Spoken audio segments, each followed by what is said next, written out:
नमस्कार. English grammar in Marathi या चॅनलमध्ये आपले सर्वांचे स्वागत.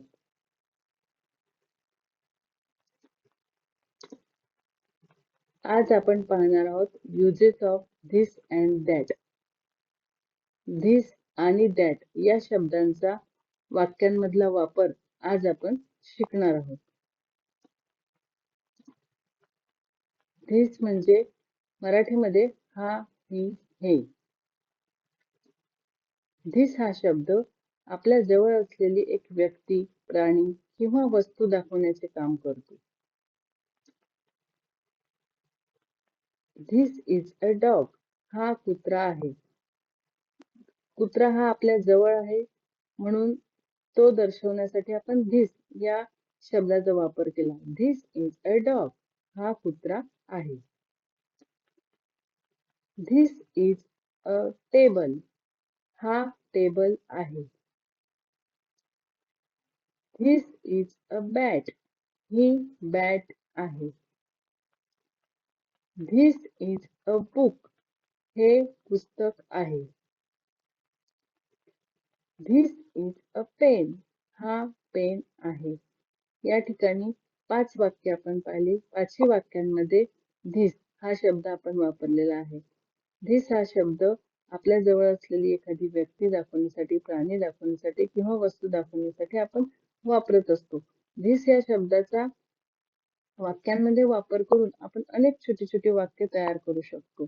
धिस इज हे दोन शब्दांचा अर्थ आपल्याला माहित आहे. त्याच्या समोर आपल्या माहित असलेले छोटे छोटे शब्द घेऊन जे नवीन इंग्लिश शिकणारे विद्यार्थी आहेत ते अनेक प्रकारची वाक्य तयार करू शकतात आणि छोटे छोटे वाक्यांचं वाचनही करू शकतात, लेखनही करू शकतात. या सगळ्यांचा उपयोग त्यांना इंग्रजी शिकण्यासाठी होतो. त्याचप्रमाणे दॅट दॅट या शब्दाचा अर्थ होतो तो, ती, ते. दॅट हा शब्द दूर असलेली व्यक्ती, प्राणी, वस्तू दाखवण्याचे काम करतो. आपण बघितलं की धिस हा शब्द जसं जवळ असलेली व्यक्ती, प्राणी, वस्तू दाखवण्याचे काम करतो. त्याचप्रमाणे एखादी दूर असलेली व्यक्ती आपल्याला पॉइंट आउट जर करायची असेल तर आपण त्या ठिकाणी दॅट हा शब्द वापरून वाक्य बनवू शकतो. जसे दॅट इज अ स्टार. तो तारा आहे. तारा हा आपल्यापासून आकाशामध्ये दूर असतो. तो तारा आपल्याला पॉइंट आउट करायचा आहे. त्या ठिकाणी आपण वापरणार आहे दॅट इज अ स्टार. तो तारा आहे. That is a tree. आपल्या घराच्या बाहेर झाड आहे. ते झाड आपल्याला पॉइंट आउट करायचं आहे. ते झाड आपल्याला दाखवायचं आहे. त्या ठिकाणी आपण वापरणार आहे दॅट इज अ ट्री. ते झाड आहे. पुढे दॅट इज अ रॅबिट. तो ससा आहे. That is a pen. तो पेन आहे. That is an orange. ते संत्र आहे. आता या ठिकाणी दॅट पासून सुरू होणारी 5 वाक्य आपण पाहिली. त्यांचा मराठीतला अर्थ आपण पाहिला. ज्याप्रमाणे धिस चा वापर आपण केला त्याचप्रमाणे दॅट या शब्दाचा वापर करूनही आपण वाक्य तयार केली. तर अशा प्रकारे आता आपल्या लक्षात आलं असेल की धिस म्हणजे जवळ असलेली वस्तू, प्राणी, व्यक्ती दाखवायचा असेल तर धिसचा वापर करायचा आणि दूर असलेली व्यक्ती, वस्तू किंवा प्राणी दाखवायचं असेल तर दॅट या शब्दाचा वापर करायचा. आता धिस आणि दॅट या दोन्ही शब्दांचा वापर करून तयार केलेली छोटी छोटी वाक्यांचं आपण वाचन करूया. This is a fan. That is a mouse. This is a fan. हा पंखा आहे. That is a mouse. तो उंदीर आहे. This is a bench. That is a sheep. This is a bench. हा बेंच आहे. That is a sheep. ती मेंढी आहे. This is a bus. That is a class. This is a bus. ही बस आहे. That is a class. तो वर्ग आहे. This is a mango. That is a baby. This is a mango. That is a baby. हा आंबा आहे. ते लहान मूल आहे. This is a leaf. That is a hill. This is a leaf. हे पान आहे. That is a hill. ती टेकडी आहे. This is a brush. That is an apple. This is a brush. हा ब्रश आहे. That is an apple. ते सफरचंद आहे. This is a box.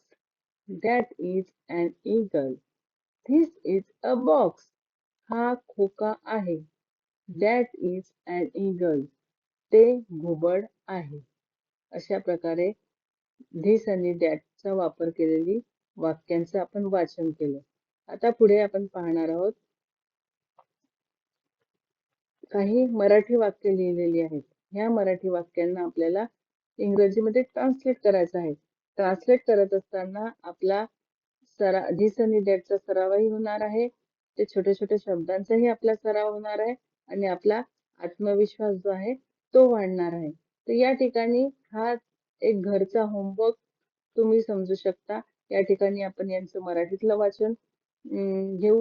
त्यानंतर त्यांना इंग्लिशमध्ये त्यांचं ट्रान्सलेट पण करू. पण ते वाक्य तुम्ही तुमच्या घरच्या कॉपीमध्ये राईट करायचे आहे आणि तो एक घरचा होमवर्क म्हणून तुम्हाला करायचा आहे.